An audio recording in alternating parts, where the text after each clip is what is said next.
As the British and Hessian soldiers occupied New Jersey, they behaved like conquerors, ravaging homes, stealing property, not bothering to distinguish between patriot or loyalist. But Americans would not be idle victims. Incensed by the depredations, bands of New Jersey militiamen began to raid and attack small, isolated British units. And Thomas Paine, the author of Common Sense, the popular voice of the American Revolution, while marching south with Washington's army, captured the desperate hopes of the moment. "These are the times that try men's souls," he wrote. "The summer soldier and the sunshine patriot will, in this crisis, shrink from the service of their country. But he that stands by it now deserves the love and thanks of man and woman. Tyranny, like hell, is not easily conquered. But the harder the conflict, the more glorious the triumph." Paine's words spread like wildfire amongst the patriots that winter.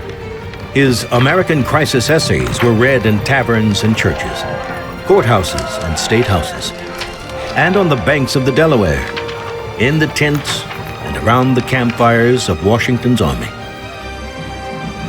Stoked by the harsh British occupation and inspired by Paine's stirring call to duty, Washington's army had begun to grow again. By mid-December, over 7,000 had gathered, prepared to defend the cause, a cause that the British considered already dead.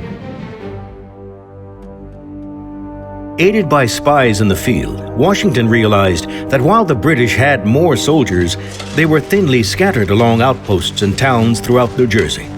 And one of the most important outposts, Trenton, isolated by poor roads, was especially vulnerable. If Washington could cross the Delaware quickly, he could strike the Trenton outpost before enemy reinforcements might arrive. All would depend on stealth and speed. But how could he quickly cross the Delaware River? A task that had recently taken a smaller army 5 days. And time was not on Washington's side. By late December, most of his soldiers' enlistments would end. His army would disappear.